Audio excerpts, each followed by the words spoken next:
ഓട് നിർമ്മാണ വ്യവസായത്തിന് പ്രസിദ്ധമായ കോഴിക്കോട് ഫറോക്കിലെ കാലിക്കറ്റ് ടൈൽ ഫാക്ടറിയാണിത്. 1878 ആരംഭിച്ച ഈ സ്ഥാപനമാണ് കേരളത്തിലെ ഏറ്റവും ആദ്യത്തെ ഓട്ടു കമ്പനി. എന്നാൽ ഇന്നലെ ഈ കമ്പനി പ്രവർത്തനം അവസാനിപ്പിച്ചിരിക്കുന്നു. അതോടെ പ്രതിസന്ധിയിലായിരിക്കുകയാണ് 150-ലധികം തൊഴിലാളി കുടുംബങ്ങൾ. അല്ലെങ്കിൽ തന്നെ ജീവിക്കാൻ വളരെ പ്രയാസമാണ്. അതിൻ്റെ ഇടയിൽ കൂടെ ഈ പ്രയാസം കൂടി വന്നപ്പോൾ തൊഴിലാളി വളരെയധികം കഷ്ടത്തിലേക്കാണ് നീങ്ങിക്കൊണ്ടിരിക്കുന്നത്. ഇവിടെ ഒരു 155 സ്ഥിരം തൊഴിലാളികളും അതുപോലെ 5-6 ടെമ്പററി തൊഴിലാളികളാണ് ഉള്ളത്. ഇനിയിപ്പോൾ അതിൽ 35 വർഷം വരെ സർവീസായ തൊഴിലാളിയുണ്ട്, ഒരു 5 കൊല്ലം തികയാത്ത തൊഴിലാളിയുണ്ട്. അപ്പോൾ ഇനിയിപ്പോൾ ഓരോ ഭാവിയൊക്കെ വളരെ പരിതാപകരമായിട്ട് തന്നെയാണ്. ജീവിക്കാൻ മറ്റു മാർഗം ഇപ്പോൾ 35 വർഷമായ ഒരു തൊഴിലാളി ഇനിയിപ്പോൾ ഓന് എവിടെ പോയാലും ഒരു പണി എടുക്കാൻ കഴിയില്ല. അപ്പോൾ ഇനി ഓൻ്റെ ആനുകൂല്യം കിട്ടി പോയാലേ ഓന് എന്തെങ്കിലുമൊക്കെ ജീവിതമാർഗം കണ്ടെത്താനാവുള്ളൂ. നല്ലൊരു ശതമാനം തൊഴിലാളികളും ഇനി വേറൊരു ജോലിക്കും പോകാൻ കഴിയാത്തൊരവസ്ഥയിലാണ് ഇപ്പോൾ. എല്ലാ കുട്ടികൾ പഠിക്കാനുണ്ട്, പല സ്കൂളിൽ പോകാനും കോളേജിൽ പോകാനും കുട്ടികളുണ്ട്. പല ഇതുമായിട്ട് ബന്ധപ്പെട്ട പല പ്രശ്നങ്ങളും നീങ്ങിക്കൊണ്ടിരിക്കുന്ന ഒരു വ്യവസായമാണ് പെട്ടെന്ന് സ്പാത്തിൽ നിൽക്കുന്നത്. അതായത് ഞങ്ങൾക്കിപ്പോൾ 2 മാസത്തോളമായി വേതനം കിട്ടിയില്ല, ശമ്പളം കിട്ടിയില്ല. ഈ 7-ാം തീയതിയാണ് ഞങ്ങളുടെ സാലറി ഡേറ്റ്. ഇപ്പോൾ ഈ 7-ാം തീയതി വന്നാൽ 2 മാസമായി. ആ 2 മാസത്തെ സാലറി ഇപ്പോൾ കിട്ടാനുണ്ട്. അതിൽ ഒരു കഴിഞ്ഞ നവംബർ 6-ാം തീയതി മുതലാണ് ലേഫ് തുടങ്ങിയത്. ഓട് നിർമ്മാണത്തിനാവശ്യമായ കളിമണ്ണിൻ്റെ ലഭ്യത കുറഞ്ഞതും വിപണിയിലെ നഷ്ടങ്ങളും കാരണമാണ് കമ്പനി പൂട്ടേണ്ടി വന്നതെന്നാണ് മാനേജ്മെൻറ്റ് പറയുന്നത്. എന്നാൽ കമ്പനിയുടെ പ്രവർത്തനം അവസാനിപ്പിക്കാനൊരുങ്ങുന്ന വിവരം അവർ തൊഴിലാളികളെ അറിയിച്ചത് പോലും ഉണ്ടായിരുന്നില്ല. രാവിലെ ജോലിക്കെത്തിയപ്പോൾ മാത്രമാണ് കമ്പനി പൂട്ടിയതായി തൊഴിലാളികൾ അറിയുന്നത്. സാമ്പത്തിക നഷ്ടങ്ങൾ കാരണം കേരളത്തിലെ ഏറ്റവും ആദ്യത്തെ ഓട് വ്യവസായശാല പോലും പ്രവർത്തനം അവസാനിപ്പിക്കേണ്ടി വരുന്ന സാഹചര്യം കേരളത്തിലെ ഓട് നിർമ്മാണ വ്യവസായത്തിൻ്റെ പരിപൂർണ തകർച്ചയാണ് വ്യക്തമാക്കുന്നതെന്ന് തൊഴിലാളികൾ പറയുന്നു.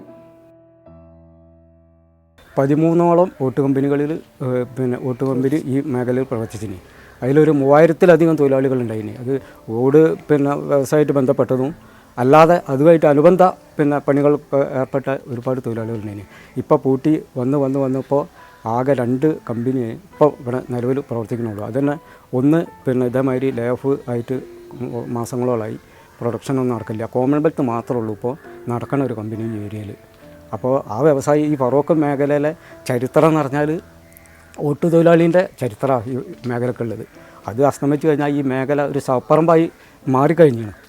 ഇപ്പം തന്നെ വളരെ പരിതാപകരമായ സ്ഥിതിയിലേക്കാണ് നമ്മളെ ഈ പ്രദേശം നീങ്ങിക്കൊണ്ടിരിക്കുന്നത്.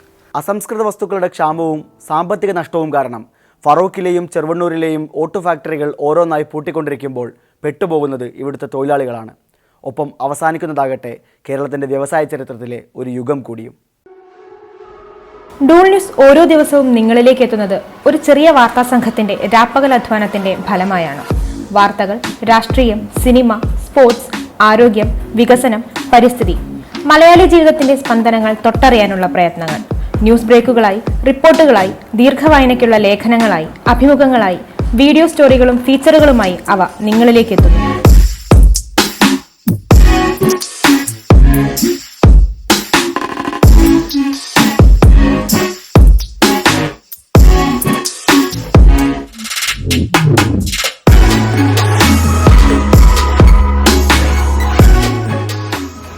ഡൂൾ ന്യൂസിൽ നിങ്ങൾ കാണുന്ന സ്റ്റോറികൾക്ക് പിന്നിൽ ഒരു കൂട്ടം മാധ്യമപ്രവർത്തകരുടെ അധ്വാനമുണ്ട്.